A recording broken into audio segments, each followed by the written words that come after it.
Dicevias tolgonon ecumenis aglaisma, dis theologias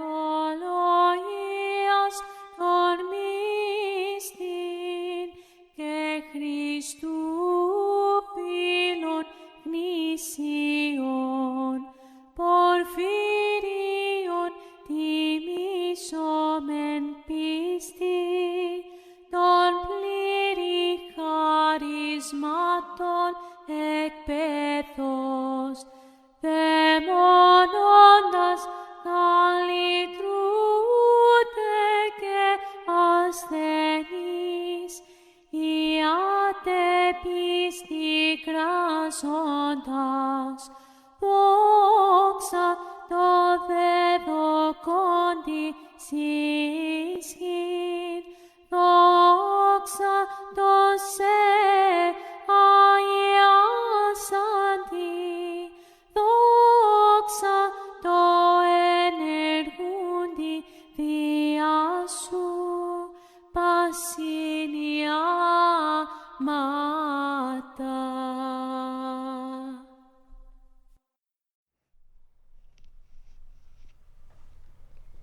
Relatos de um peregrino russo, por anônimo do século XIX.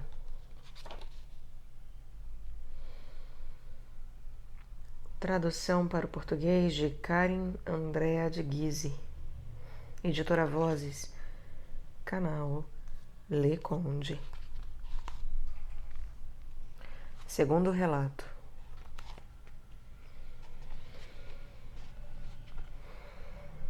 Viajei durante longo tempo por muitos países, na companhia da oração de Jesus, que me fortalecia e consolava em todos os caminhos, em todos os momentos e em todos os encontros.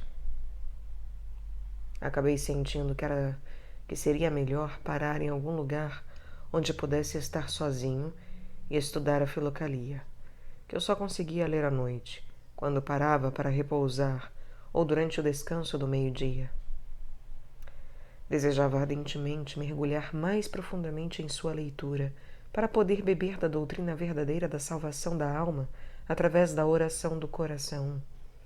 Eu gostaria de achar algum trabalho manual para satisfazer esse desejo, mas infelizmente eu nada achei, pois desde a minha tenra infância eu tinha perdido o uso do meu braço esquerdo. Dada a impossibilidade de me fixar em algum lugar, eu me dirigi à Sibéria para ir visitar o túmulo de Santo Inocêncio de Irkoutsk. Eu acreditava que, ao caminhar pelas estepes e florestas da Sibéria, encontraria um maior silêncio e poderia me aplicar com mais dedicação à leitura e à oração. Foi assim que parti, recitando sem parar a oração. Decorrido algum tempo, senti que a própria oração passava dos meus lábios ao meu coração, ou seja, as batidas do meu coração começavam a recitar por si só as palavras da oração. Por exemplo, 1, Senhor, 2, Jesus, 3, Cristo, e assim por diante. Parei de pronunciar a oração com meus lábios e passei a escutar com atenção o que dizia meu coração.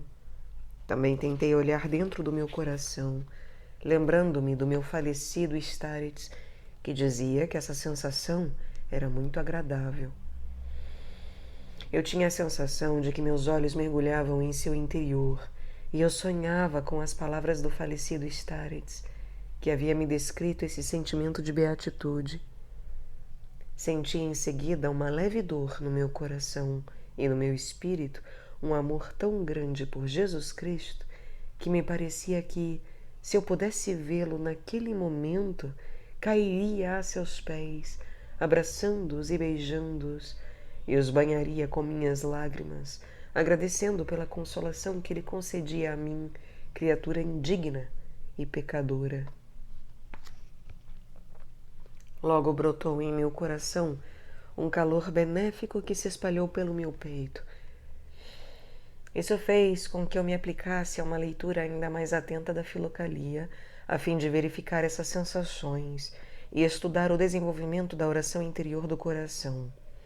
Sem tal verificação, eu teria temido cair na ilusão, ter tomado as ações naturais pela graça, orgulhando-me desse rápido resultado da oração, como o meu falecido Starets me prevenira. Por essa razão, eu caminhava sobretudo à noite e passava meus dias lendo a Filocalia na floresta, sentado sob as árvores. Ah, quantas coisas novas, profundas e ignoradas eu descobri através dessa leitura! Quando estava ocupado lendo, eu saboreava uma beatitude mais perfeita do que tudo que puder imaginar até então. É claro que muitas passagens permaneciam incompreensíveis ao meu espírito limitado, mas os efeitos da oração do coração esclareciam e iluminavam aquilo que eu não conseguia compreender. Às vezes, eu via em sonhos meu falecido Starets, que me esclarecia muitas dificuldades e sempre fazia a minha alma inclinar-se mais à humildade. Passei os 2 meses de verão nessa felicidade perfeita. Eu viajava, sobretudo andando sob as árvores, pelos caminhos do campo. Ao chegar a um vilarejo, eu pedia um saco de pão, um punhado de sal, enchia meu cantil de água e partia para percorrer mais 100 verstas. O peregrino é atacado por 2 bandidos. Sem dúvida, devido aos pecados da minha alma endurecida ou ao progresso na vida espiritual, as tentações apareceram pelo final do verão. Eis o que aconteceu. Uma noite, chegando ao caminho principal, deparei-me com 2 homens que pareciam ser soldados. Eles me pediram dinheiro. Quando eu lhes disse que não tinha sequer 1 copeque, eles não me acreditaram e gritaram brutalmente: "Você está mentindo! Os peregrinos sempre juntam muito dinheiro." Um deles acrescentou: "É inútil discutir com ele." E golpeou minha cabeça com um porrete. Caí desacordado. Não sei quanto tempo fiquei desacordado, mas quando voltei a mim, vi que estava deitado na floresta, não muito longe do caminho principal. Minha roupa estava rasgada e minha mochila tinha desaparecido. Restavam apenas os cordéis que a sustentavam. Graças a Deus, não tinham levado meu passaporte que eu carregava no forro de meu gorro de pelo para poder apresentá-lo rapidamente, caso fosse necessário. Colocando-me de pé, eu chorei amargamente, não devido à dor, mas por causa dos meus livros. Minha Bíblia e minha Filocalia, que estavam na mochila que fora roubada. Dia e noite eu só fazia chorar e lamentar. Onde estaria a minha Bíblia, que eu lia desde pequeno e que levava sempre comigo? Onde estaria a minha Filocalia, da qual eu tirava tantas lições e tantas consolações? Desgraçado! Eu tinha perdido o único tesouro da minha vida antes de ter conseguido me saciar com seus ensinamentos. Teria sido melhor morrer do que viver dessa maneira, sem alimento espiritual. Eu jamais poderia voltar a comprá-los. Durante 2 dias eu avancei a duras penas, pois mal conseguia andar devido à minha aflição. No 3º dia, no limiar das minhas forças, caí por terra, perto de um arbusto e adormeci. Em sonho, eu me vi no eremitério, na cela do meu Starets, chorando minha perda. O Starets, após ter me consolado, disse: "Que esta seja uma lição de desprendimento das coisas terrenas, para que você possa ir mais livremente para o céu. Essa provação lhe foi enviada para que você não caia na vaidade espiritual. Deus quer que o cristão renuncie à sua vontade própria e a todo apego para se entregar totalmente à vontade divina. Tudo o que ele faz é para o bem e para a salvação do homem. Ele quer que todos os homens se salvem. Portanto, coragem e acredite que Deus é fiel. Não permitirá que sejais tentados acima das vossas forças, mas com a tentação vos dará também o meio de sair e a força para que possais suportá-la. Em breve você irá receber uma consolação maior do que todo o seu sofrimento. Despertei com essas palavras, sentindo minhas forças renovadas. Na minha alma brilhava uma nova aurora. Sentia-me calmo e tranquilo. Que seja feita a vontade de Deus, eu disse. Levantei-me, fiz o sinal da cruz e continuei meu caminho. A oração voltou a soar no meu coração como antes e durante 3 dias eu caminhei tranquilamente. De repente, encontrei no caminho um grupo de prisioneiros que caminhava sob escolta. Aproximando-me deles, reconheci os 2 homens que tinham me pilhado. Como eles caminhavam na extremidade da coluna, eu me joguei a seus pés e supliquei para que eles me dissessem onde estavam meus livros. De início, eles fingiram não me reconhecer, mas depois um deles me disse: se você nos der alguma coisa, nós diremos onde estão seus livros. Queremos um rublo de prata. Jurei-lhes que lhes daria o rublo, mesmo que tivesse que mendigar para isso. Tome se quiserem. Vocês podem ficar com meu passaporte como garantia. Eles disseram que meus livros encontravam-se nos carros, junto com todos os outros objetos roubados que tinham sido recuperados. Como posso tê-los de volta? Peça ao capitão da escolta. Corri em direção ao capitão e expliquei-lhe a situação detalhadamente. Durante a conversa, ele perguntou-me se eu sabia ler a Bíblia. Sei não apenas ler, mas também escrever. O Senhor encontrará sobre a Bíblia uma inscrição que prova que ela me pertence. O Senhor pode ler em meu passaporte meu nome e sobrenome. O capitão me disse: esses bandidos são desertores. Eles viviam em uma cabana e assaltavam os transeuntes. Um cocheiro astuto os deteve ontem, quando eles tentaram levar sua troika. Não posso desejar nada melhor do que devolver seus livros, se eles estiverem lá. Mas será preciso que você nos acompanhe até o final dessa etapa, pois não posso parar todo o comboio por sua causa. Fica a apenas 4 verstas daqui. Caminhei transido de felicidade ao lado do cavalo do capitão, conversando com ele. Vi que era um homem bom e honesto, já entrado nos anos. Ele me perguntou quem eu era, de onde eu vinha e para onde eu ia. Contei-lhe toda a verdade, e assim conversando, chegamos ao final da etapa.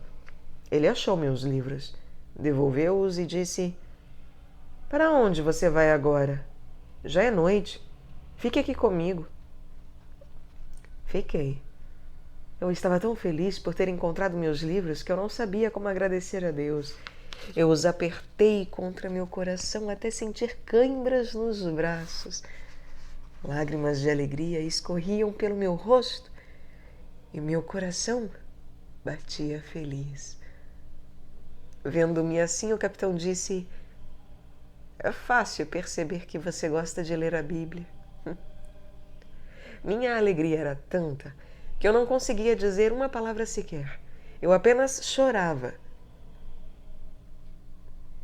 Ele continuou: eu mesmo leio o Evangelho todos os dias. Dizendo isso, ele entreabriu seu uniforme, de onde tirou um pequeno Evangelho de Kiev, com uma cobertura de prata. Sente-se, e eu contarei como adquiri esse hábito. Ah, estão servindo a ceia. A história do capitão. Nós nos sentamos à mesa e o capitão começou seu relato. Desde a minha juventude estou a serviço do exército, mas não da guarnição. Eu conhecia bem meu serviço, Meus superiores gostavam de mim e consideravam-me um soldado exemplar. Entretanto, eu era jovem e meus amigos também. Para minha desgraça, aprendi a beber e entreguei-me de tal maneira à bebida que esse hábito acabou transformando-se em doença.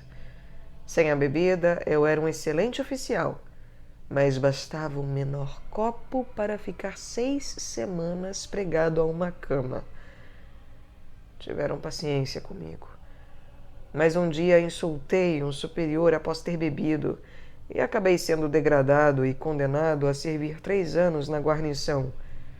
Advertiram-me que, se eu não parasse de beber, eu receberia uma punição ainda mais severa.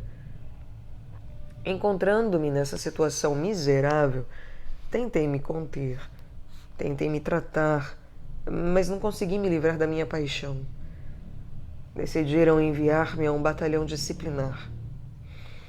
Quando aprendi essa decisão, não soube o que fazer. Um dia estava na caserna, mergulhado nessas tristes reflexões, quando um monge encarregado de fazer coletas para a igreja passou por ali. Cada um de nós deu o que pôde. O monge acercou-se de mim e perguntou: "Por que você está tão triste?" Em poucas palavras, narrei-lhe meu infortúnio. O monge, compadecendo-se de mim, disse: "O mesmo aconteceu ao meu irmão. Ele conseguiu livrar-se do seu vício com a ajuda do seu pai espiritual, que lhe deu um evangelho e ordenou que ele lesse um capítulo cada vez que tivesse vontade de beber.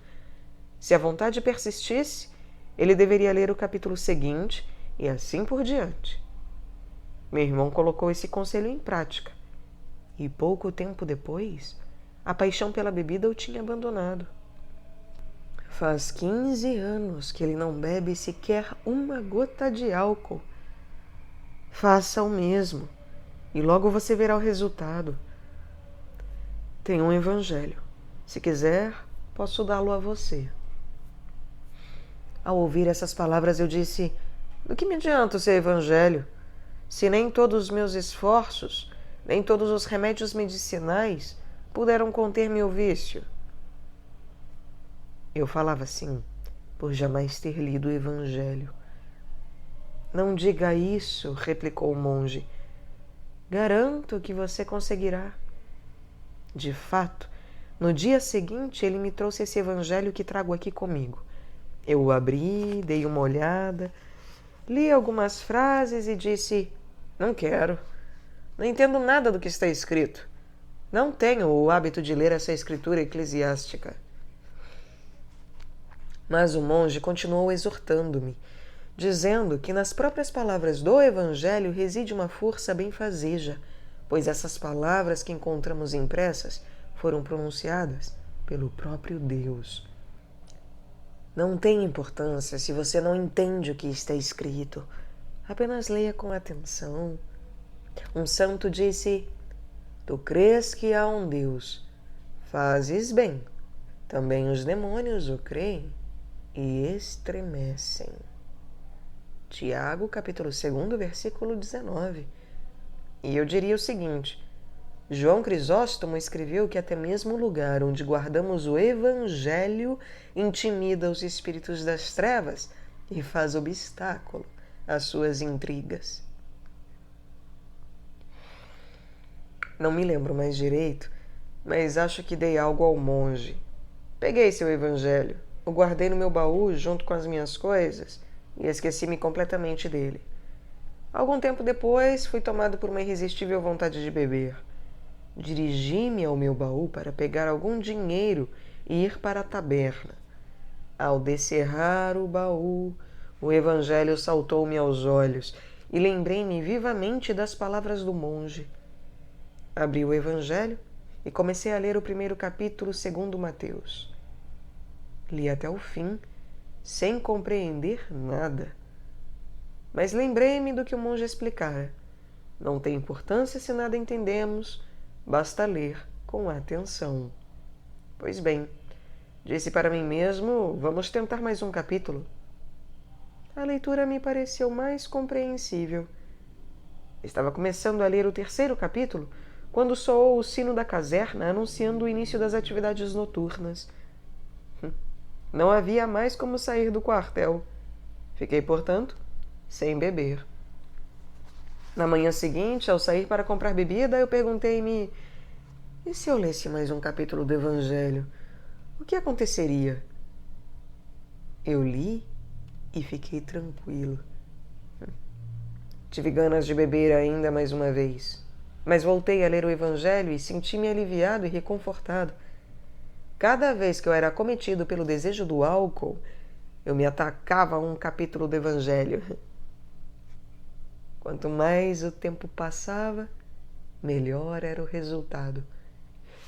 Quando acabei de ler os 4 evangelhos, minha paixão pelo álcool tinha desaparecido por completo.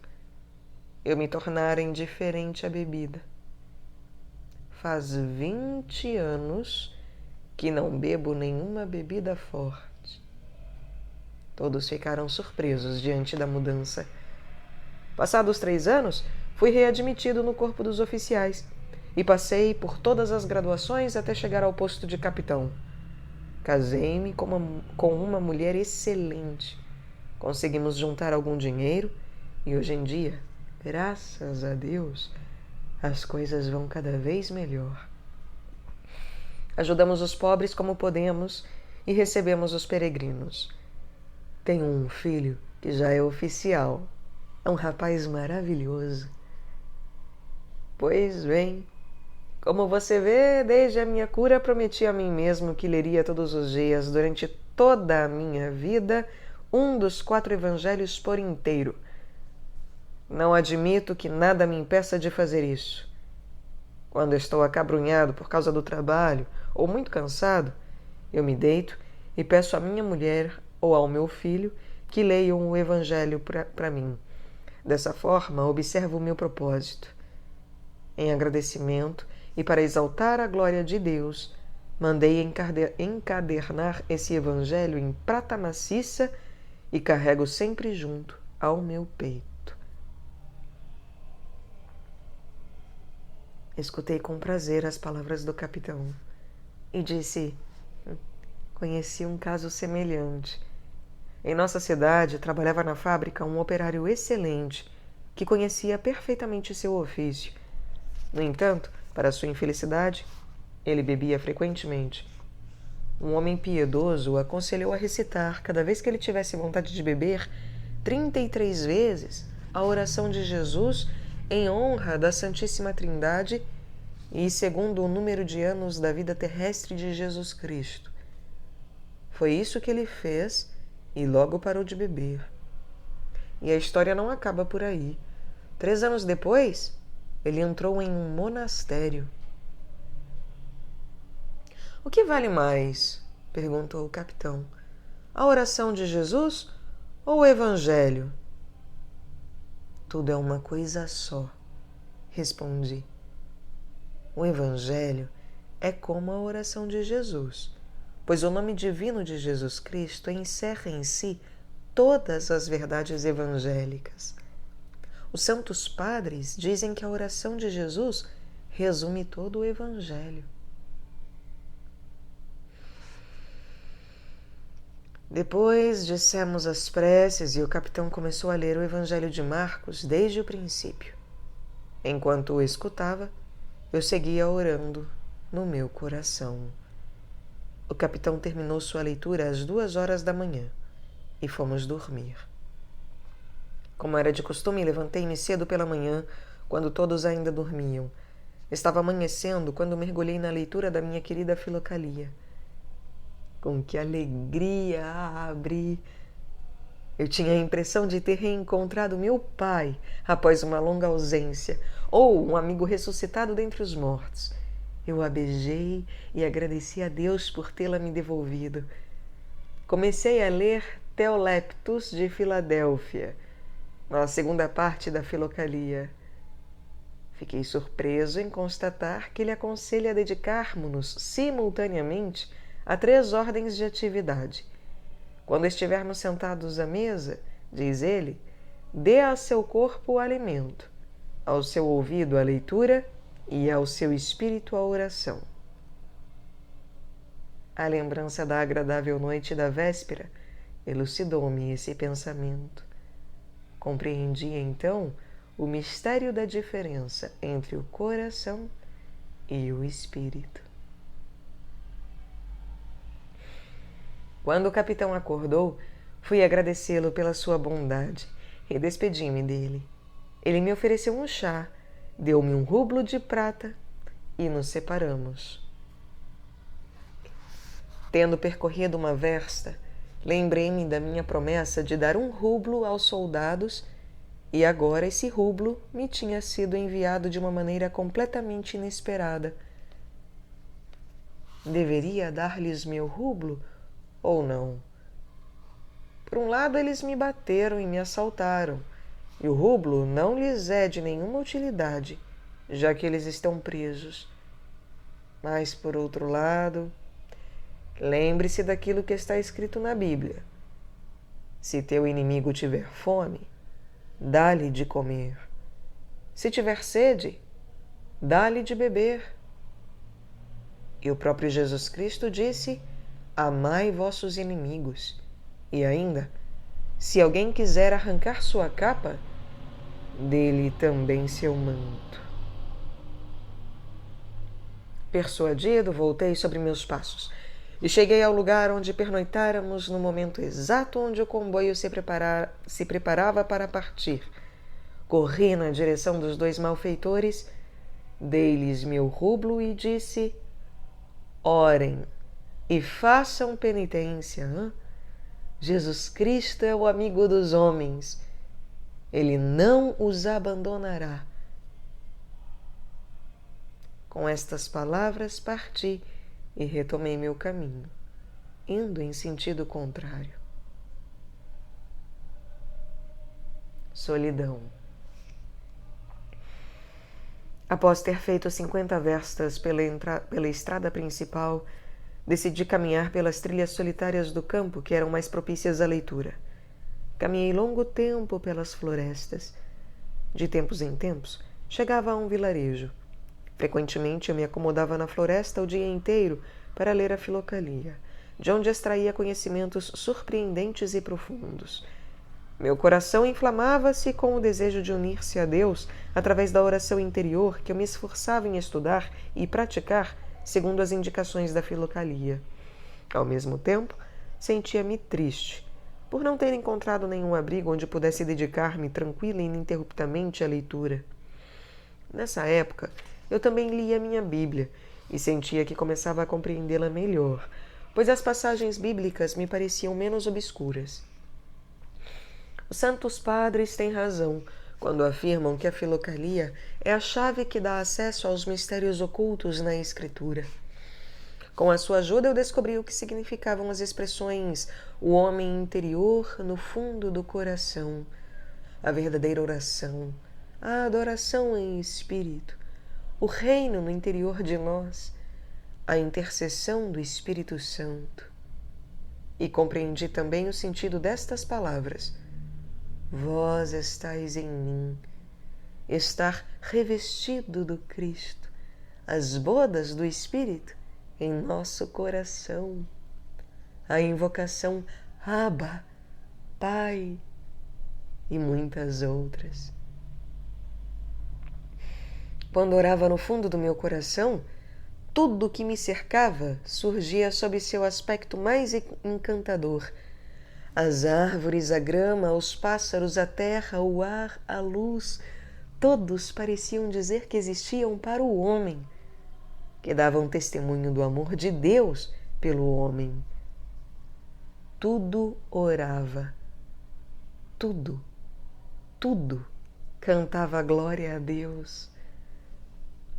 Compreendi assim aquilo que a Filocalia chama de conhecimento da linguagem da criação e percebi como é possível conversar com as criaturas de Deus.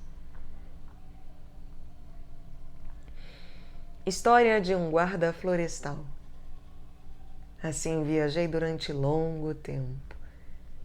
Cheguei, enfim, a um lugar tão afastado que durante 3 dias não me deparei com nenhuma habitação. Minha provisão do pão seco tinha acabado e eu estava inquieto, perguntando-me o que fazer para não morrer de fome. Quando comecei a orar em meu coração, todos os meus temores se dissiparam e confiei em minha vontade de Deus, voltando a sentir-me alegre e tranquilo. Avancei um pouco pelo caminho e, ao atravessar um imenso bosque, surgiu de repente diante de mim um cão pastor que saía da floresta. Eu o chamei e, todo gentil, ele se deixou acariciar. Eu me alegrei e pensei: mais uma graça de Deus! Existe certamente um rebanho nessa floresta, e esse é o cão do pastor. Ou talvez seja um caçador que tenha seguido sua caça até aqui. De qualquer maneira, poderei pedir um pouco de pão, pois faz 2 dias que estou sem comer. Ou talvez possa me informar se existe alguma aldeia nos arredores. O cão, após ter saltado à minha volta e vendo que eu não tinha nada para lhe dar de comer, voltou à floresta pela mesma pequena trilha de onde eu tinha surgido. Eu o segui. Percorridos 200 metros, eu avistei através das árvores o cão que latia junto a uma cabana. Vi aproximar-se um camponês de média idade, magro e pálido. Ele me perguntou como eu chegara até ali.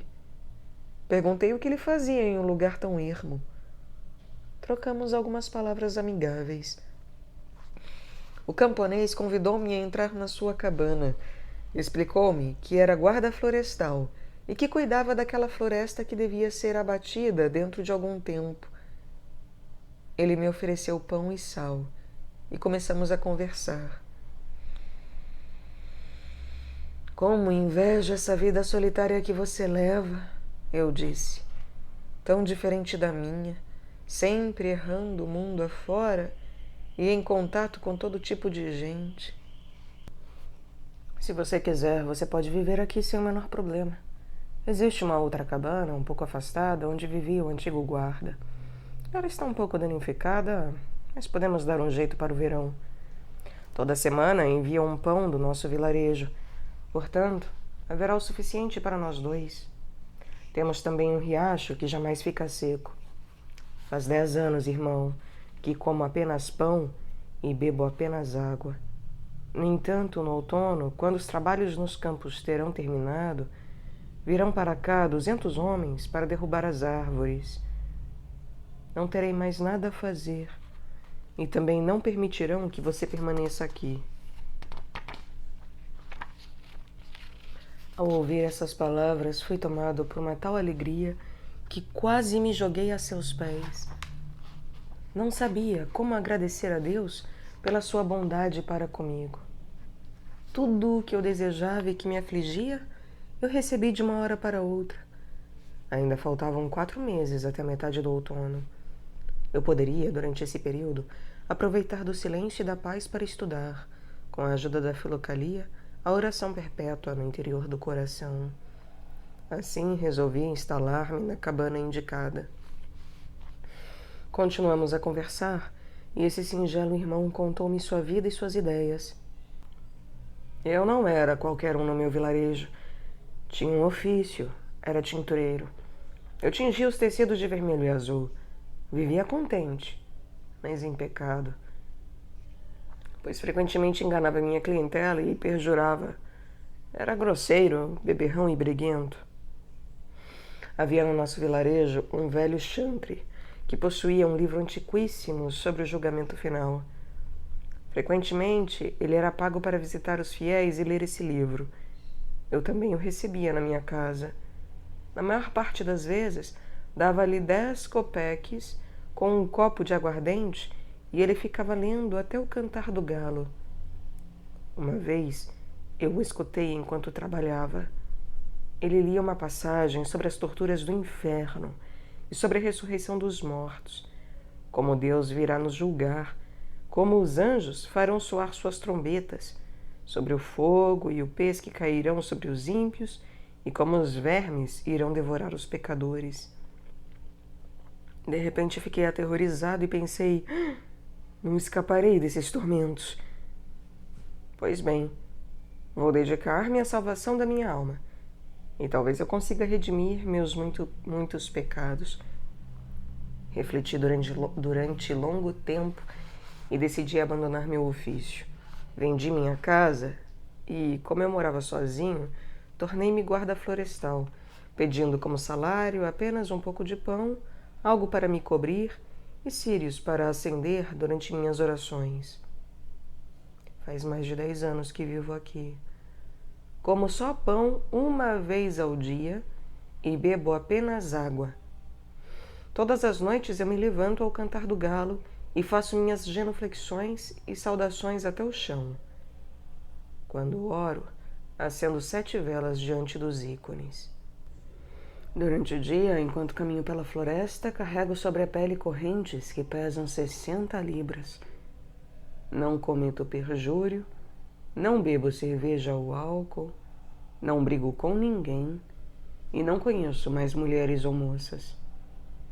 No início sentia-me feliz com essa vida, mas com o passar do tempo fui assaltado por várias dúvidas que eu não consigo afastar de minha mente. Só Deus sabe se eu poderei me redimir dos meus pecados, mas essa vida é bastante difícil. E além do mais, será que é verdade aquilo que está escrito naquele livro? Como pode um homem ressuscitar? Não resta sequer o pó daqueles que morreram há mais de 100 anos. E quem pode afirmar se o inferno existe ou não? De todo jeito, ninguém jamais voltou do outro mundo. Quando o homem morre, ele apodrece sem deixar vestígios. Talvez tenham sido os popes ou os funcionários que escreveram esse livro para assustar a nós, imbecis, e para que nos tornemos ainda mais submissos. Assim vivemos de maneira miserável, sem nenhuma consolação sobre esta terra, e também não teremos nada no outro mundo. Então, de que serve tudo isso? Não seria melhor ter ao menos um pouco de prazer agora? Essas ideias me perseguem, acrescentou ele. E tenho medo de voltar ao meu antigo ofício. Apiedei-me dele e pensei, achamos que apenas os sábios e os intelectuais tornam-se livres pensadores e deixam de ter fé. Mas nossos irmãos, os humildes camponeses, também tombam na incredulidade. É óbvio que o mundo das trevas tem acesso a todos, e talvez ele ataque ainda mais facilmente os simplórios. É preciso estudar e nos fortificar o máximo possível contra o inimigo com a ajuda da palavra de Deus. Dessa maneira, para dar um pouco de apoio a esse irmão e fortalecer sua fé, tirei da minha mochila a Filocalia, abri no capítulo 109 do bem-aventurado Ezequiel, li o capítulo e expliquei-lhe que não é por medo do castigo que deixamos de pecar, pois a alma só consegue se libertar dos pensamentos culpados através da vigilância do espírito e da pureza do coração. Adquirimos isso através da oração interior. Acrescentei que os padres comparam a ação de alguém que se empenha na via ascética por temor das torturas do inferno e não por desejar o reino celeste à ação de um mercenário. Eles dizem que o medo dos tormentos é a via do escravo e o desejo de uma recompensa é a via do mercenário. Mas Deus quer que venhamos a Ele como filhos. Ele quer que o amor e o zelo nos impulsione a nos conduzir dignamente e que gozemos da união perfeita com Ele na alma e no coração.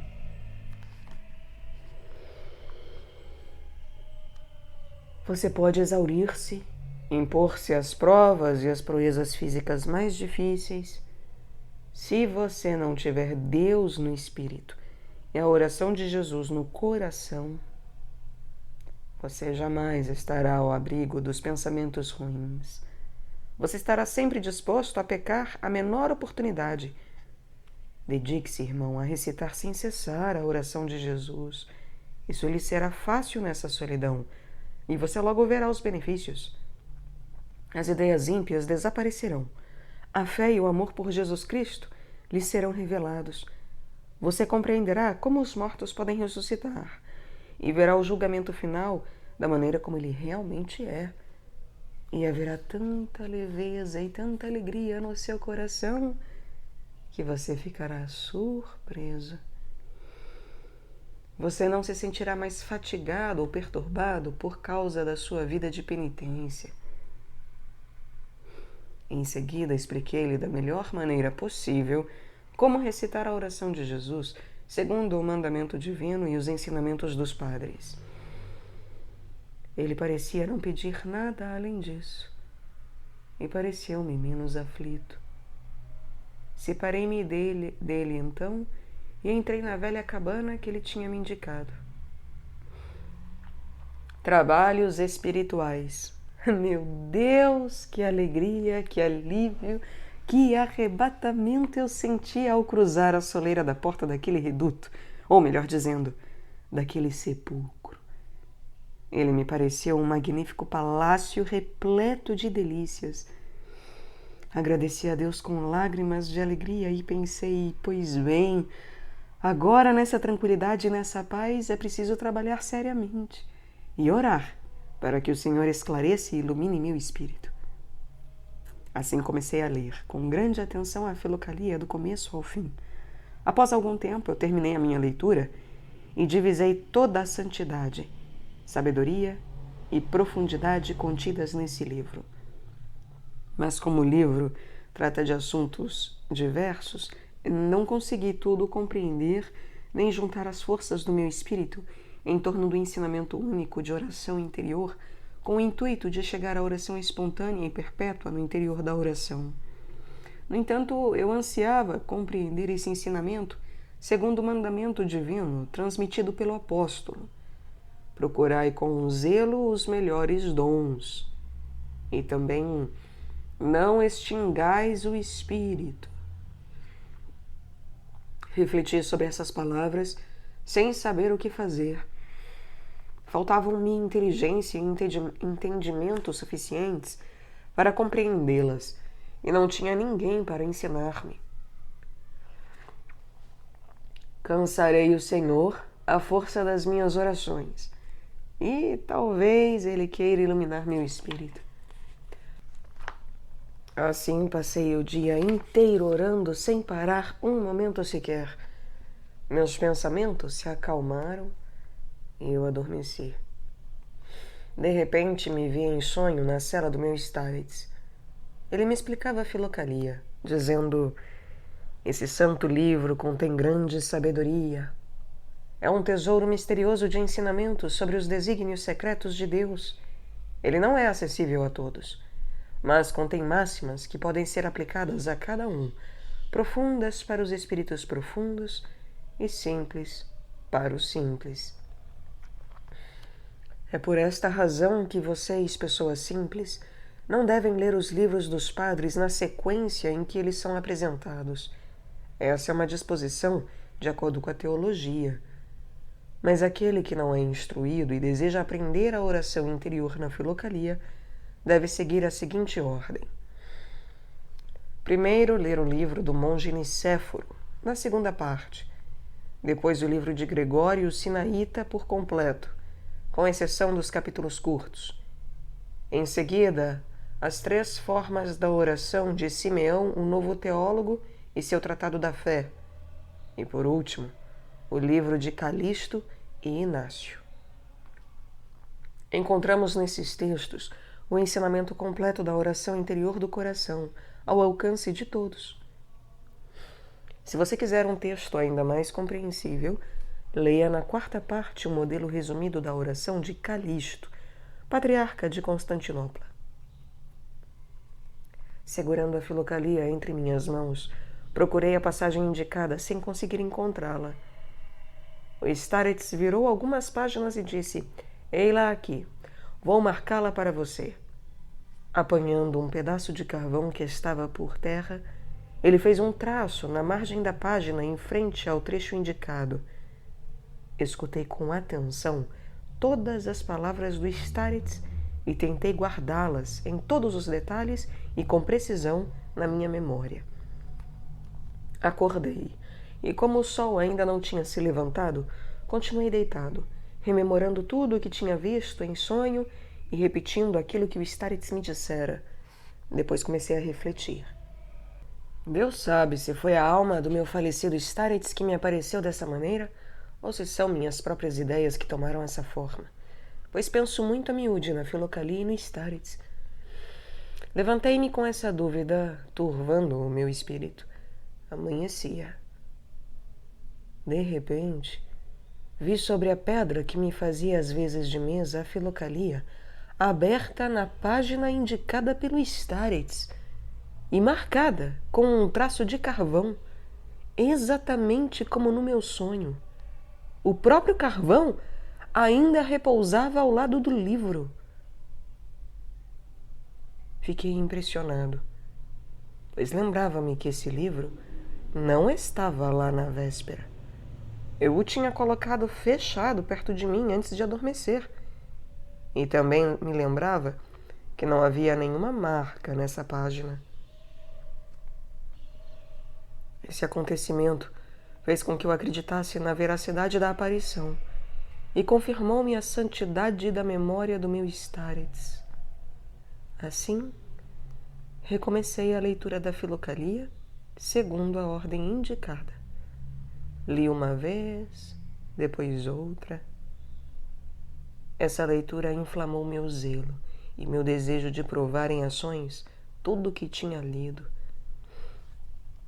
Descobri claramente o sentido da oração interior, os meios para chegar até ela e quais eram seus efeitos. Compreendi como ela alegra a alma e o coração e de que maneira podemos distinguir se essa felicidade procede de Deus, da natureza ou da ilusão. Antes de tudo, busquei descobrir o lugar do coração segundo o ensinamento de São Simeão, o novo teólogo. Com os olhos fechados, dirigi meu olhar ao meu coração, tentando imaginá-lo no lado esquerdo do peito, tal qual ele é, e procurando escutar com atenção suas batidas. No começo, pratiquei esse exercício durante meia hora, diversas vezes ao dia. No início, eu apenas via trevas, mas logo meu coração surgiu e senti seu movimento profundo. Depois consegui introduzir nele a oração de Jesus e fazê-la sair ao ritmo da respiração, segundo o ensinamento de São Gregório Sinaíta e de Calixto e de Inácio. Para isso, eu observava o meu coração com os olhos do Espírito, inspirando o ar e guardando-o no meu peito, dizendo: Senhor Jesus Cristo, e expirava dizendo: tende piedade de mim. Comecei exercitando-me durante 1 hora ou 2. Depois apliquei-me cada vez mais frequentemente a essa ocupação, e no final eu passava quase o dia todo nesse exercício. Quando me sentia pesado, cansado ou inquieto, eu lia imediatamente na Filocalia as passagens que tratam da atividade do coração, e o desejo e o zelo pela oração renasciam em mim. Ao cabo de 3 semanas, eu senti uma dor no coração. Depois, uma tepidez agradável e um sentimento de alívio e paz. Isso me deu ainda mais força para dedicar-me à oração para a qual estavam voltados todos os meus pensamentos, e comecei a sentir uma grande alegria. A partir desse momento, comecei a sentir de tempos em tempos diversas novas sensações no coração e no espírito. Às vezes havia uma espécie de borbulhar no meu coração e uma leveza, uma liberdade, uma alegria tão grandes que eu me sentia transformado e em êxtase. Às vezes eu sentia um amor ardente por Jesus Cristo e por toda a criação divina. Às vezes as lágrimas corriam sozinhas, em reconhecimento ao Senhor que tivera piedade de mim, pecador empedernido. Às vezes meu espírito limitado se iluminava de tal maneira que eu compreendia claramente aquilo que outrora eu não conseguira sequer conceber. Às vezes, O doce calor do meu coração espalhava-se por todo o meu ser e eu sentia emocionado a presença inigualável do Senhor. Às vezes eu sentia uma alegria poderosa e profunda ao invocar o nome de Jesus Cristo e compreendi o significado dessas palavras. O reino de Deus está no interior de nós. Em meio a esses benéficos lenitivos, eu percebi que os efeitos da oração do coração aparecem sob 3 formas: no espírito, nos sentidos e na inteligência. Por exemplo, no espírito, a doçura do amor de Deus, a calma interior, o arrebatamento do espírito, a pureza dos pensamentos, o esplendor da ideia de Deus. Nos sentidos, o agradável calor do coração, a plenitude da doçura nos membros, o borbulhar da alegria no coração, a leveza, o vigor da vida, a sensibilidade às doenças ou ao pesar. Na inteligência, a iluminação da razão, a compreensão da Santa Escritura, o conhecimento da linguagem da criação, o desapego das vãs inquietações, a consciência da doçura da vida interna, a certeza da proximidade de Deus e de seu amor por nós. Após 5 meses solitários dedicados a esse trabalho e vivendo nessa felicidade, eu estava tão habituado à oração do coração que a praticava sem cessar e no final sentia que ela se fazia por si só sem nenhuma participação da minha parte. Ela brotava do meu espírito e no meu coração, não apenas quando eu estava em estado de vigília, mas até mesmo durante o sono, e não se interrompia 1 segundo sequer. Minha alma agradecia ao Senhor e meu coração exultava de uma alegria incessante. Chegou o momento da derrubada da floresta. Os lenhadores se reuniram e tive que deixar minha morada silenciosa. Tendo agradecido ao guarda florestal e recitado uma oração, beijei este pedaço de terra onde o Senhor quisera manifestar sua bondade. Coloquei minha mochila sobre meus ombros e parti. Caminhei durante longo tempo e percorri vários países antes de chegar a Irkutsk. A oração espontânea do coração foi o meu consolo ao longo de todo o caminho. Ela nunca deixou de me alegrar, mesmo que em diferentes graus. Ela nunca me incomodou, nada jamais conseguiu diminuí-la. Se estou trabalhando, a oração age por si só em meu coração e realizo meu trabalho mais rapidamente. Se escuto ou leio algo com atenção, a oração não para e sinto ambas as coisas ao mesmo tempo. Como se tivesse sido duplicado, ou como se 2 almas habitassem meu corpo. Meu Deus, como o homem é misterioso.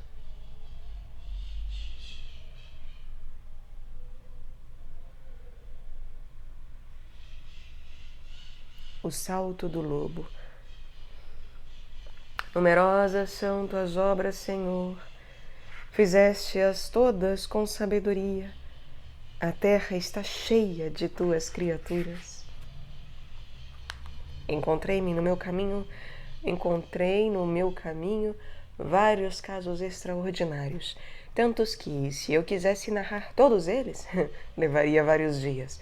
Por exemplo, em uma noite de inverno, eu estava passando sozinho por uma floresta para ir pernoitar a 2 verstas dali, em um vilarejo cujas luzes eu já conseguia avistar. De repente, um grande lobo saltou sobre mim. Eu segurava em minhas mãos o rosário de lã do meu staritz. Eu o carregava sempre comigo e golpeei o lobo com ele. Vocês acreditam no que aconteceu? O rosário saiu das minhas mãos e enroscou-se em torno do pescoço do animal. O lobo recuou e caiu sobre um arbusto espinhoso, onde suas patas traseiras ficaram presas. E o rosário enrolou-se em torno do galho de uma árvore morta. O lobo debatia-se com todas as suas forças, sem conseguir soltar-se, pois o rosário apertava-lhe a garganta. Cheio de fé, fiz o sinal da cruz e aproximei-me para desvencilhar o lobo, sobretudo porque eu temia que ele arrebentasse o rosário e fugisse, carregando consigo esse objeto tão precioso. Eu mal tinha me aproximado e colocado a mão sobre o rosário quando o lobo o arrebentou e fugiu. Assim, dando graças ao Senhor e recordando o meu bem-aventurado Starets, cheguei ao vilarejo sem maiores atropelos. Dirigi-me a uma hospedaria e pedi um lugar para dormir. Ao entrar na casa, avistei 2 viajantes que estavam sentados a uma mesa do canto. Um já era idoso, o outro era de uma média idade e corpulento. Todos os 2 pareciam ser pessoas de boa condição. Eles bebiam chá. Perguntei ao camponês que se ocupava dos seus cavalos quem eles eram. Ele me explicou que o mais velho era professor e o outro escrivão do juiz de paz. Ambos eram de origem nobre. Estou levando-os à feira, a 20 verstas daqui. Após ter descansado um pouco, pedi linha e agulha à dona da hospedaria. Aproximei-me de uma vela e comecei a cerzir meu rosário. O escrivão me olhou e disse: "Você deve ter rezado um bocado para ter dilacerado o seu rosário dessa maneira." "Não fui eu quem o destroçou, foi um lobo." "E essa agora? Os lobos também rezam?" respondeu rindo o escrivão. Narrei-lhes o caso em detalhe e expliquei a razão pela qual esse rosário me era tão precioso. O escrivão voltou a rir e disse: "Para vocês crentes tudo é milagre. O que essa história tem de extraordinário? Você jogou algo em cima dele, ele teve medo e fugiu. Os lobos e os cães sempre têm medo dessas coisas. Enroscar as patas em um arbusto na floresta não é tão difícil assim. Não devemos acreditar que tudo o que nos acontece é um milagre." O professor começou a discutir com ele. "Não fale assim, senhor. O senhor não é versado nessas questões. Eu vejo na história desse camponês um mistério duplo, sensível e espiritual." "Como?" perguntou o escrivão. "Mesmo sem ter demasiada instrução, o senhor certamente estudou a história santa através de questões e respostas, editada para as escolas.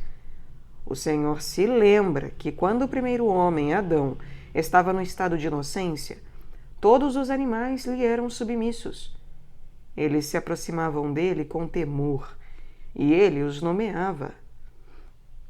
O Starets, a quem pertenceu esse rosário, era santo.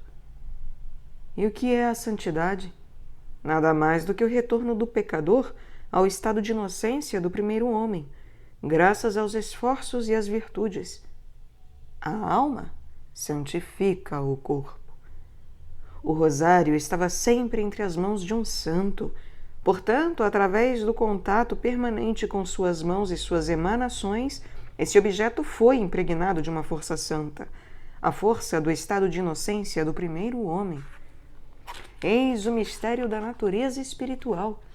Essa força é naturalmente sentida por todos os animais, sobretudo através do olfato, pois o focinho é o órgão principal dentre os sentidos de um animal. Eis o mistério da natureza sensível." Para vocês sábios, só existem histórias e forças desse tipo. Mas nós vemos as coisas de maneira mais simples. Encher um copo e tomar um trago. É isso que dá força, disse o escrivão, e caminhou até o armário. Isso é problema seu, respondeu o professor. Mas deixe para nós os assuntos um pouco mais elevados, hein? As palavras do professor tinham me agradado.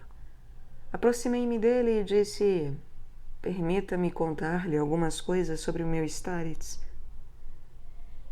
Eu lhe expliquei como ele me aparecera em sonho para ensinar-me e depois como ele deixara uma marca na minha filocalia. O professor escutou o meu relato com atenção. No entanto, o escrivão, deitado sobre um banco, resmungou: o que acontece é que enlouquecemos de tanto ter o nariz enfiado dentro da Bíblia. Só faltava essa. Que lobisomem vai escrever os seus livros durante a noite? Você deixou seu livro cair por terra quando estava dormindo e ele ficou sujo de cinzas. E você chama isso de milagre? Ah, esses patifes. Conheço esses tipos, meu velho. Fazem parte da sua raça. Após ter assim resmungado, o escrivão virou-se para a parede e adormeceu. A essas palavras inclinei-me na direção do professor e disse: se o senhor quiser, eu lhe mostrarei o livro que está marcado, e o senhor verá que não é uma marca de cinza.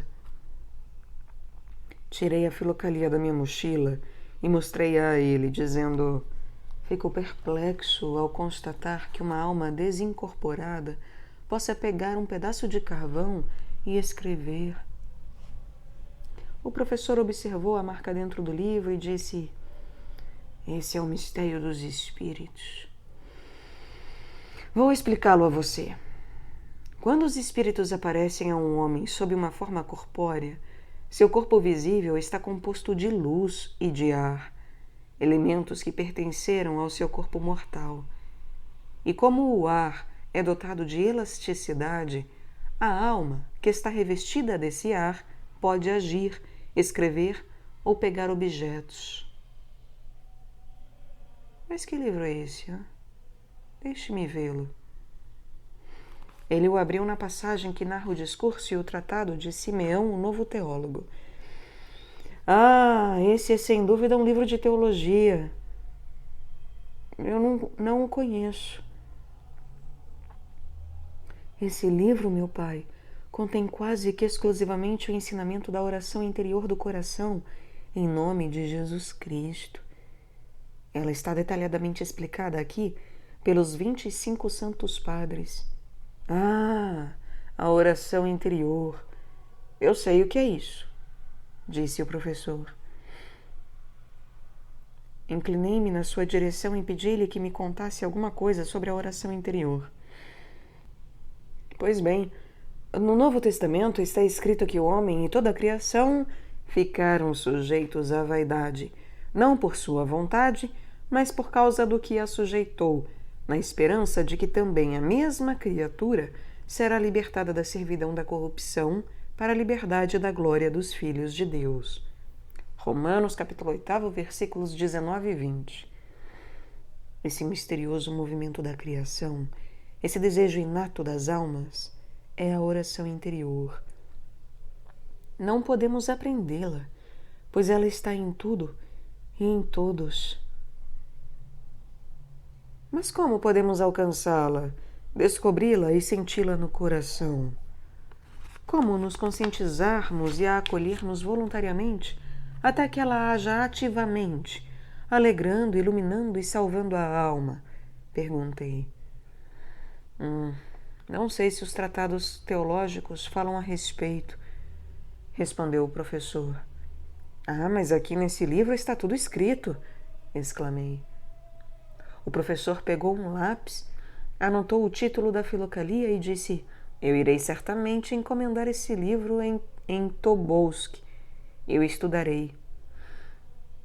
Assim nos separamos. Ao partir, agradeci a Deus pela minha conversa com o professor e rezei ao Senhor para que ele permitisse que o escrivão pudesse ao menos uma vez ler a filocalia e compreender o seu sentido para o bem da sua alma. A jovem do vilarejo. Em outra ocasião, durante a primavera, Cheguei a um povoado onde detive-me na casa do padre.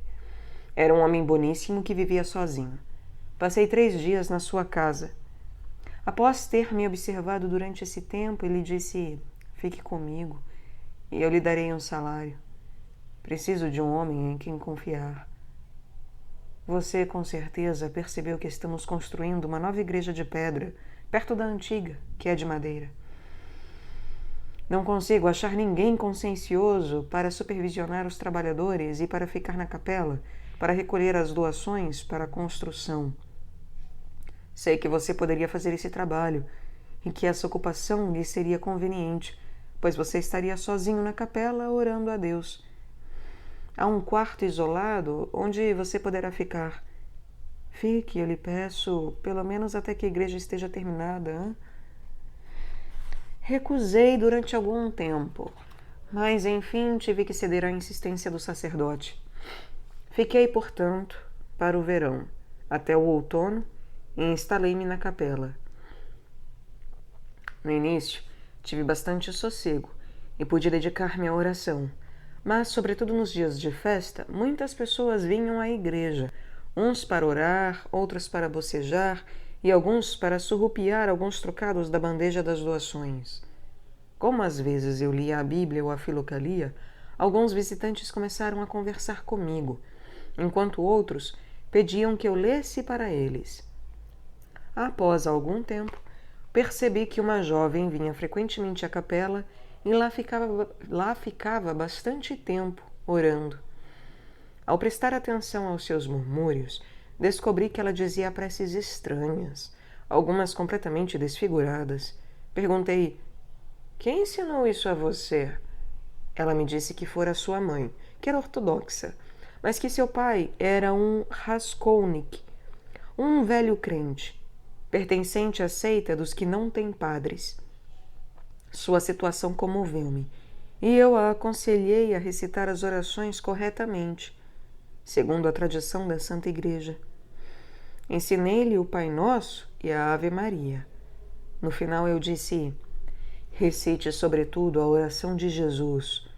Ela nos aproxima de Deus mais do que todas as outras preces, e você obterá a salvação da sua alma. A jovem me escutou atentamente e seguiu meus conselhos. E o que aconteceu? Algum tempo depois, ela veio anunciar-me que se habituara à oração de Jesus e que tinha vontade de repeti-la constantemente. Quando ela orava, ela sentia grande alegria e sobrevinha um desejo ainda maior de continuar orando.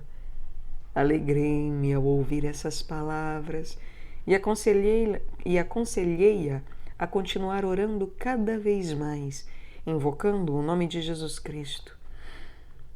O verão aproximava-se do fim. Muitos visitantes vinham ao meu encontro, não apenas para pedir um conselho ou uma leitura, mas para contar suas aflições domésticas e até mesmo para saber como encontrar seus objetos perdidos. Era óbvio que alguns dentre eles me tomavam por um feiticeiro.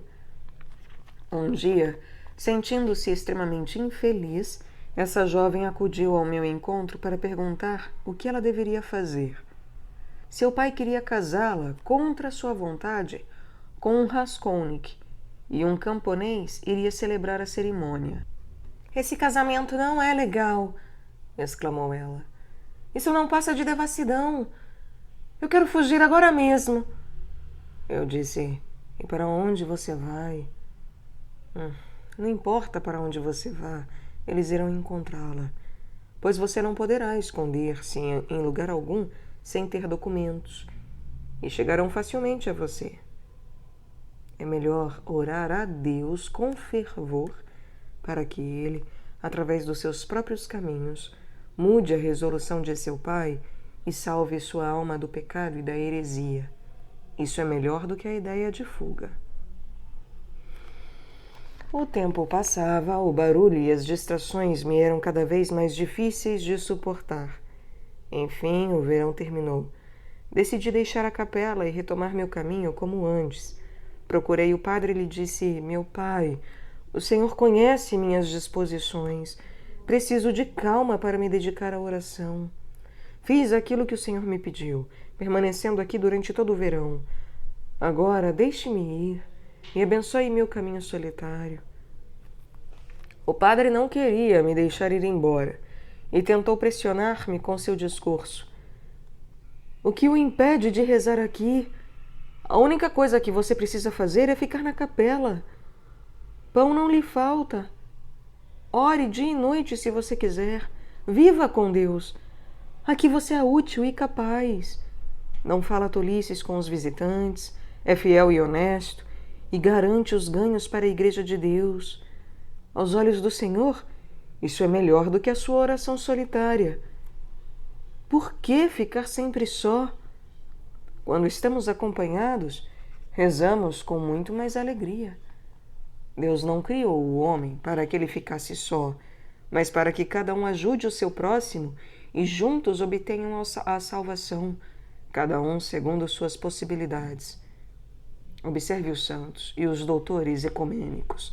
Eles estavam em atividade dia e noite, cuidando da igreja e pregando por toda parte, ao invés de ficar na solidão, escondidos dos seus irmãos. Cada um recebe de Deus o dom que lhe convém, meu Pai. Muitos pregaram para as multidões e muitos viveram na solidão. Cada um agiu conforme sua vocação, acreditando que essa era a via de salvação que Deus lhes havia indicado. Mas como o Senhor explica que muitos santos tenham deixado as dignidades e as honrarias da igreja e tenham fugido para o deserto, para não serem tentados no mundo, hein? Santo Isaac o Sírio abandonou seus fiéis, e o bem-aventurado Atanásio, o Atonita, deixou seu monastério. Eles consideravam esses lugares demasiado sedutores e realmente acreditavam nas palavras de Jesus Cristo. Pois que aproveita o homem ganhar o mundo inteiro se perder a sua alma? Mateus capítulo 16, versículo 26. Mas eles foram grandes santos, replicou o padre. Se os santos se precaviam com tanto cuidado do contato dos homens, o que não dizer de um pobre pecador? Respondi. Despedi-me, enfim, desse bom padre e nós nos separamos afetuosamente. Após ter percorrido 10 verstas, parei para passar a noite em um vilarejo. Lá havia um camponês que estava gravemente enfermo e que encontrava-se à morte. Aconselhei sua família que o fizesse comungar e receber os santos sacramentos do Cristo. Pela manhã, eles mandaram buscar um padre no povoado. Fiquei para inclinar-me diante dos santos dons e para orar durante o grande sacramento. Estava sentado sobre um banco diante da casa aguardando pelo padre quando, de repente, vi correr em minha direção a jovem que eu tinha visto orar na capela. Como você chegou até aqui? Perguntei. Tudo estava pronto para que eu me casasse com o Raskolnik. Acabei fugindo. Depois, jogando-se aos meus pés, ela exclamou: Por piedade, leve-me junto com você e conduza-me até um convento. Não quero me casar. Viverei em um monastério recitando a oração de Jesus. Eles vão escutá-lo e me aceitarão. Para onde devo levá-la? Eu não conheço nenhum convento por aqui. E sem um passaporte, você não será aceita em lugar algum. Para onde quer que você vá, eles a acharão e a farão voltar.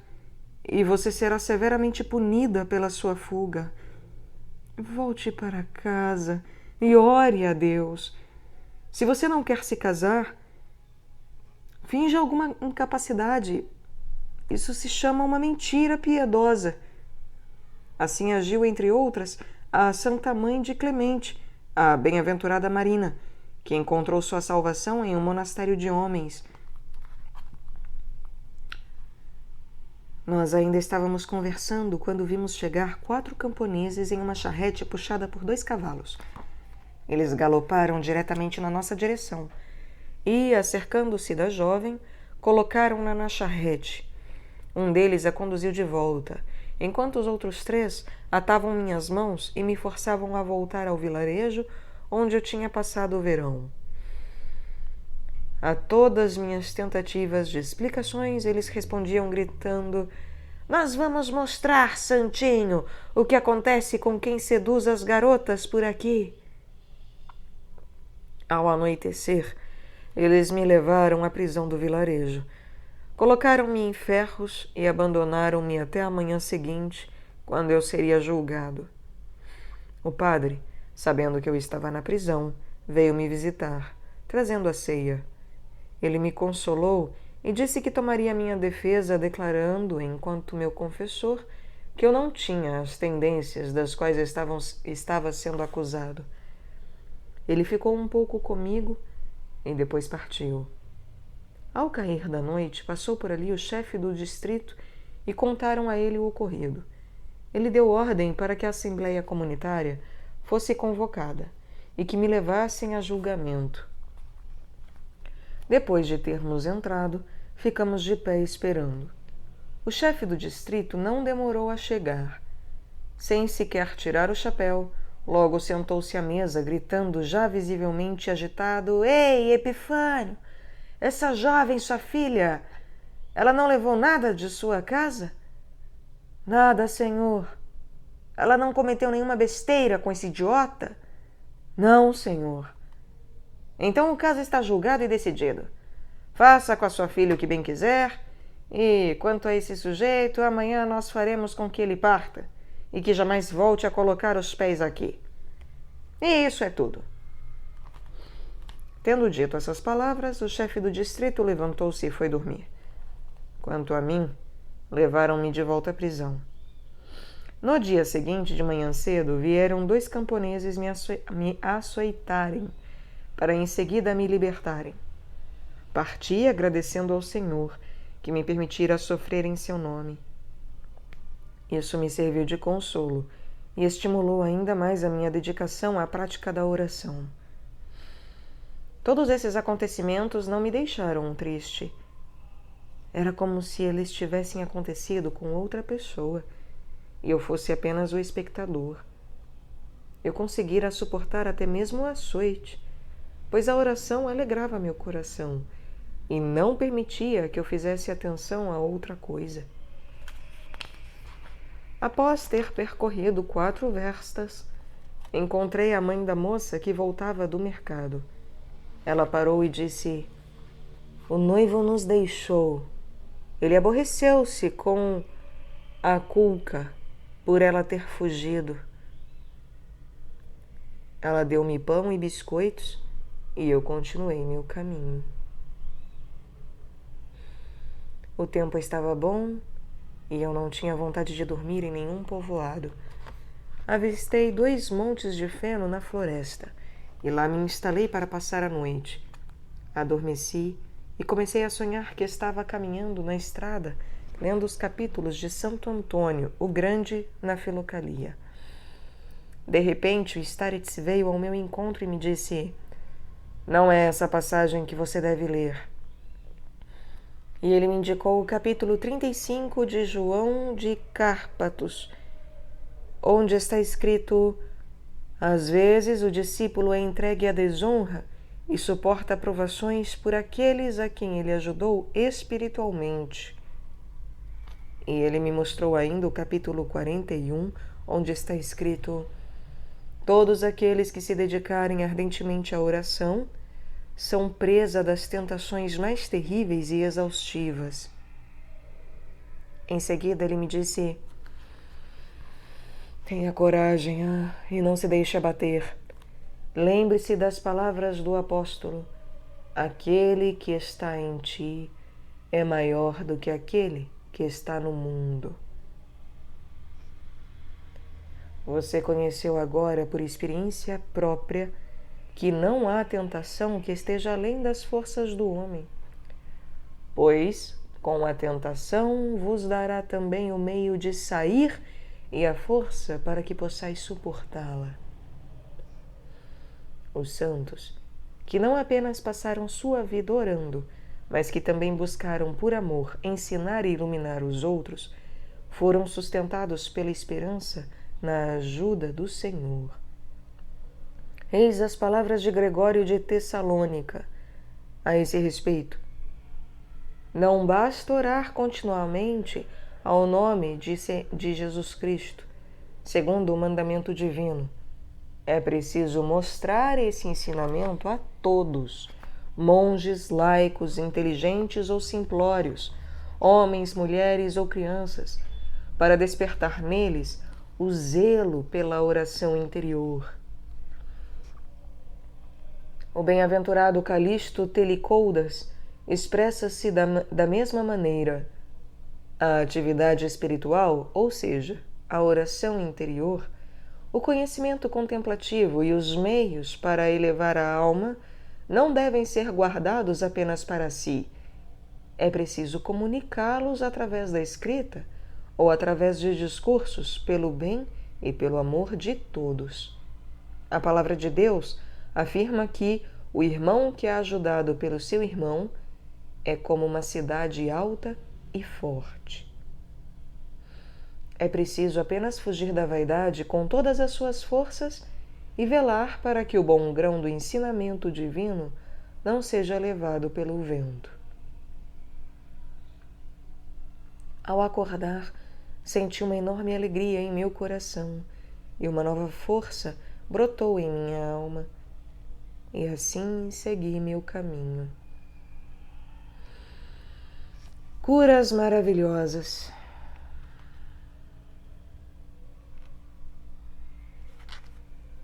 Muito tempo depois tive outra aventura. Se vocês quiserem, eu a contarei. Um dia, era um 24 de março, eu senti uma necessidade irresistível de comungar nos santos mistérios de Cristo, no dia consagrado à Mãe de Deus, em lembrança à sua anunciação divina. Perguntei se havia alguma igreja nas redondezas. Responderam-me que eu poderia encontrar uma a 30 verstas dali. Caminhei o resto do dia e toda a noite para chegar à igreja na hora das matinas. O tempo era dos piores. Ora era a neve que caía, ora era a chuva, acompanhada de um vento forte e gelado. O caminho era atravessado por um riacho que estava congelado. Eu tinha dado apenas alguns passos quando o gelo se quebrou sob os meus pés e eu afundei na água até a cintura. Cheguei completamente encharcado, mas assisti às matinas e também à missa, durante a qual Deus permitiu que eu comungasse. Para passar esse dia na paz, sem nada que perturbasse minha alegria espiritual, pedi ao guarda que me deixasse ficar até o dia seguinte na sua guarida. Passei o dia sentindo uma alegria indescritível e também uma grande paz no coração. Eu estava deitado sobre um banco nessa cabana, não aquecida, como se repousasse sobre o seio de Abraão. A oração agia com toda a força. O amor por Jesus Cristo e pela Mãe de Deus atravessava meu coração em ondas benfazejas e minha alma estava mergulhada em um êxtase consolador. Ao cair da noite, senti uma súbita e violenta dor nas pernas e lembrei-me que elas estavam molhadas. Afastei essa distração e voltei a mergulhar na oração. Não senti mais dor. Quando quis me levantar pela manhã, eu não conseguia mais mover minhas pernas. Elas estavam sem força e tão débeis quanto uma mecha de feno. O guarda tirou-me de cima do banco e permaneci 2 dias sem conseguir me mover. No 3º dia, o guarda expulsou-me da guarida, dizendo: "O que eu vou fazer se você morrer aqui? É preciso que você vá embora." Consegui me arrastar sobre minhas mãos até o pórtico da igreja, onde permaneci deitado. Ali fiquei durante cerca de 2 dias. As pessoas que passavam não davam a menor atenção nem a mim, nem aos meus pedidos. Enfim, um camponês aproximou-se de mim e começou a conversar. "O que você vai me dar em troca se eu curá-lo?" Tive exatamente a mesma coisa. E conheço o remédio. Eu não tenho nada, respondi. O que você carrega dentro do seu saco? Apenas pão seco e livros. Pois bem, você trabalhará para mim durante um verão, se eu conseguir curá-lo. Também não posso trabalhar. Tenho um braço inválido. Então o que você sabe fazer? Nada, a não ser ler e escrever. Ah, escrever! Então você ensinará ao meu filho a escrever. Ele já sabe ler um pouco, e eu gostaria que ele também aprendesse a escrever. Mas os mestres cobram caro, 20 rublos, para ensinar toda a arte da escrita. Ficamos então assim combinados. Com a ajuda do guarda, eles me transportaram até a casa do camponês, onde me colocaram em um dos velhos banhos nos fundos da sua quinta.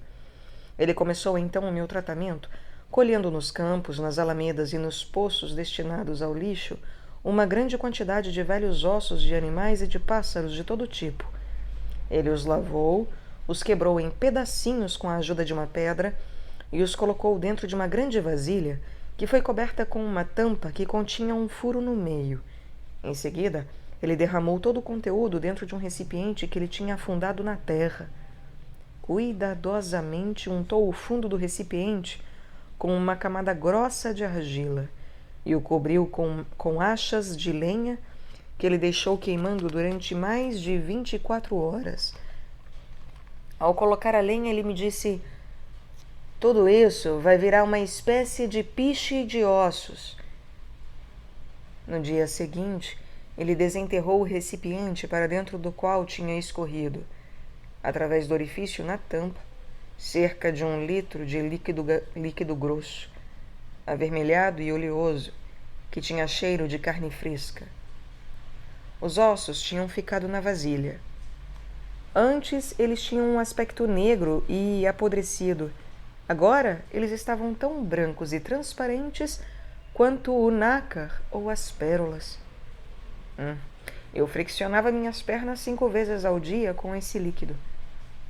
E vocês acreditam no que aconteceu? No dia seguinte, eu senti que podia mexer os dedos. No 3º dia, eu já conseguia dobrar as pernas.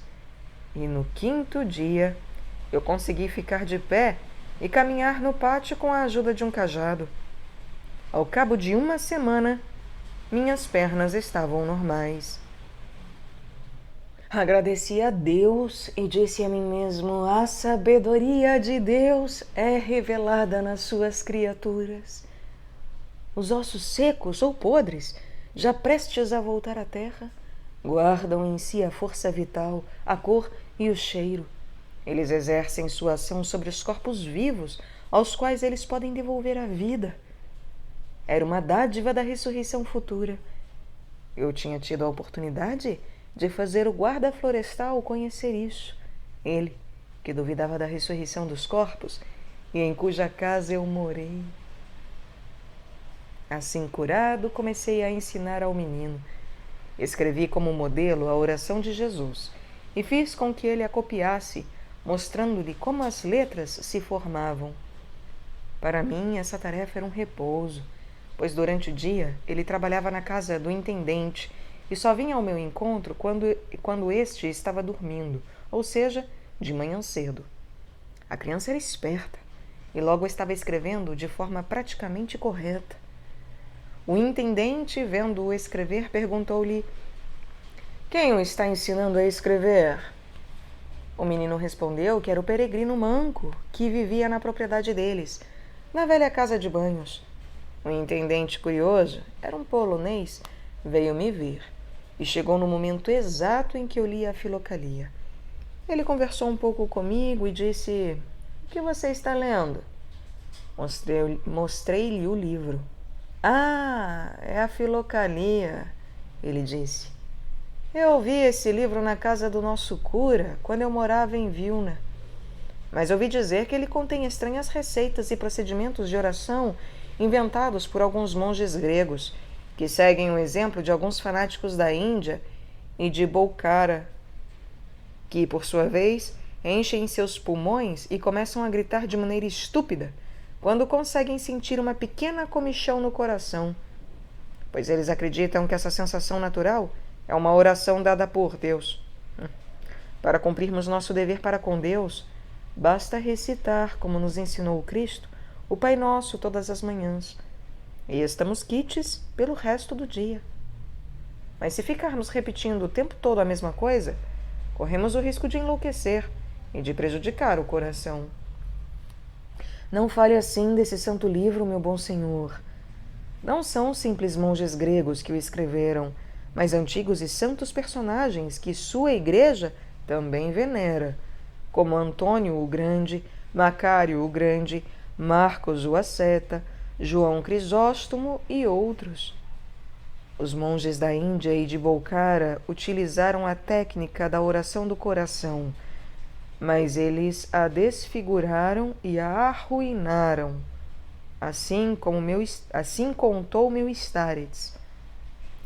Na Filocalia, todos os ensinamentos sobre a oração interior são tirados da palavra divina, da Santa Bíblia, na qual Jesus Cristo, que nos ordenou rezar o Pai Nosso, também afirmou com essas palavras que era preciso orar sem cessar. Amarás o Senhor teu Deus de todo o teu coração e de toda a tua alma e de todo o teu pensamento. Olhai, vigiai e orai. Estai em mim e eu em vós. E os santos padres, citando o testemunho do rei Davi nos Salmos, provai e vede que o Senhor é bom, bem-aventurado o homem que nele confia, interpretaram suas palavras dizendo que o cristão deve fazer tudo para conhecer a doçura da oração. Ele deve incessantemente buscar nela consolo e não se contentar em recitar o Pai Nosso apenas uma vez ao dia. Vou ler para o Senhor o que os padres dizem a respeito daqueles que não tentam estudar a benfazeja oração do coração. Eles declararam que essas pessoas cometem um triplo pecado, pois, primeiro, eles estão em contradição com as Santas Escrituras. Segundo, eles não admitem que haja para a alma um estado superior e perfeito. Ao contentar-se com as virtudes externas, eles ignoram a fome e a sede de justiça, assim privando-se da beatitude em Deus. E terceiro, ao levar em consideração apenas suas virtudes externas, eles frequentemente satisfazem-se consigo mesmo e caem na vaidade. Você está lendo algo muito elevado, disse o intendente. Mas como nós, laicos, podemos seguir tal via? Venha, eu vou ler a passagem que nos ensina como os homens de bem, apesar de laicos, puderam aprender a oração constante. Abri a Filocalia na página que narrava o tratado de Simeão, o novo teólogo, sobre o jovem Jorge, e comecei a ler. A leitura agradou ao intendente, e ele me disse: dê-me esse livro e eu o lerei durante meus momentos livres. Ah, se o senhor quiser, eu poderei dá-lo um dia, mas não agora, pois eu o leio sem parar e não posso ficar sem ele. Mas você poderá ao menos copiar essa passagem para mim. Eu o pagarei por isso. Não preciso do seu dinheiro, mas eu a copiarei com alegria, esperando que Deus desperte seu fervor pela oração. Copiei imediatamente a passagem que tinha lido. Ele a leu para sua mulher e ambos gostaram muito. A partir daquele dia, eles passaram a mandar vir me buscar de vez em quando. Eu vinha com a Filocalia que lia em voz alta. Eles escutavam enquanto tomavam chá. Um dia, eles me convidaram para jantar. A mulher do intendente, uma amável senhora, estava conosco. Ela comia um peixe grelhado. De repente, ela engoliu uma espinha de peixe. Apesar de todos os nossos esforços, nós não conseguimos fazer com que ela se libertasse da espinha. Ela sentia muita dor na garganta e 2 horas mais tarde ela teve que ir se deitar. nós mandamos buscar um médico que morava a 30 verstas dali, e eu voltei para casa sentindo-me triste. Durante a noite, como eu tinha o sono leve, eu ouvi subitamente a voz do meu Starets, mas não vi ninguém. A voz me dizia: seu patrão o curou e você nada pode fazer pelo intendente? Deus ordenou que nós nos compadecêssemos da infelicidade do próximo. Eu ficaria feliz em poder ajudá-la, mas como? Não conheço nenhum remédio. Eis o procedimento que você deve seguir. Ela sempre teve uma profunda repugnância pelo óleo de rícino. Dê a ela uma colherada desse óleo de rícino e ela irá vomitar. A espinha sairá, o óleo acalmará a ferida da sua garganta e ela ficará curada. E como eu farei para que ela beba, já que ela tem horror ao óleo? Peça ao intendente para segurar a sua cabeça e derrame o líquido à força na sua boca. Eu despertei do meu sono e saí correndo para a casa do intendente, a quem narrei tudo em detalhe. Ele me disse: de que servirá o óleo? Ela já está com febre, delirando, e seu pescoço está todo inchado. De qualquer maneira, nós podemos tentar. Mesmo que o óleo não faça bem, mal também não vai fazer. Ele derramou o óleo de rícino em um copo pequeno e nós conseguimos fazer com que ela o engolisse. Imediatamente ela teve uma forte crise de vômito e cuspiu a espinha misturada a um pouco de sangue. Sentindo-se melhor, ela adormeceu profundamente. Na manhã seguinte, fui perguntar como ela estava passando e a encontrei bebendo chá junto a seu marido. Eles estavam surpresos com a sua cura e, sobretudo, com aquilo que me tinha sido contado em sonho a respeito da sua repugnância de óleo de rícino, pois eles jamais tinham mencionado isso a alguém. Nesse momento chegou o médico. O intendente contou-lhe como ela tinha sido curada e como o camponês tinha cuidado das minhas pernas. O médico declarou: esses 2 casos não são nenhuma surpresa. Foi uma força da natureza que agiu em ambas as vezes. No entanto, guardarei isso na minha memória. Ele tirou um lápis do bolso e escreveu algumas palavras na sua caderneta. Logo correu o boato de que eu era um adivinho, um curador e um mágico. Vinham de todos os lados para me consultar, traziam presentes e começaram a me venerar como um santo. Ao cabo de uma semana, refleti sobre tudo o que estava acontecendo e tive medo de cair na vaidade e na dissipação. Na noite seguinte, deixei o povoado em segredo. Chegada a Irkutsk. Assim continuei avançando sobre meu caminho solitário, sentindo-me tão leve como se uma montanha tivesse caído dos meus ombros. A oração me consolava cada vez mais. Às vezes meu coração ardia com um amor infinito por Jesus Cristo, e esse maravilhoso ardor propagava-se em ondas benfazejas por todo o meu ser. A imagem de Jesus Cristo estava tão bem gravada no meu espírito que, ao pensar nos acontecimentos do Evangelho, eu tinha a impressão de vê-lo diante dos meus olhos. Eu me sentia emocionado e chorava de alegria. Às vezes eu sentia uma tal felicidade que me faltam as palavras para descrevê-la. Em algumas ocasiões, eu permanecia 3 dias afastado de todo tipo de habitação humana e, extasiado, me sentia só sobre a terra, vil pecador diante de Deus, compassivo e amigo dos homens. Essa solidão era a minha felicidade, e a oração mostrava-se muito mais doce do que quando eu estava em contato com os homens. Cheguei, enfim, a Irkutsk. Após ter me inclinado diante das relíquias de Santo Inocêncio, eu me perguntei para onde iria a seguir.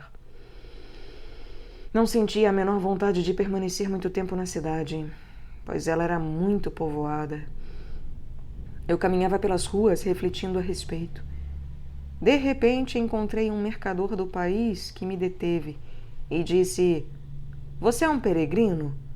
Por que você não vem para minha casa?" Chegamos na sua rica casa. Ele perguntou-me quem eu era e contei-lhe minha viagem. A essas palavras ele disse: "Você deveria ir até a antiga Jerusalém. Lá existe uma santidade que não é comparável a nenhum outro lugar." "Ah, eu iria com alegria, mas não tenho como pagar a travessia, pois é preciso muito dinheiro", respondi. Se você quiser, eu poderei indicar-lhe uma maneira", disse o mercador. "No ano passado, eu enviei para lá um velho amigo nosso." Caí a seus pés e ele me disse: "Escute, eu lhe darei uma carta endereçada ao meu filho, que se encontra em Odessa e faz comércio com Constantinopla. Você poderá ir em um dos seus barcos até Constantinopla, e de lá seus escritórios pagarão a viagem até Jerusalém. Não custa tão caro assim."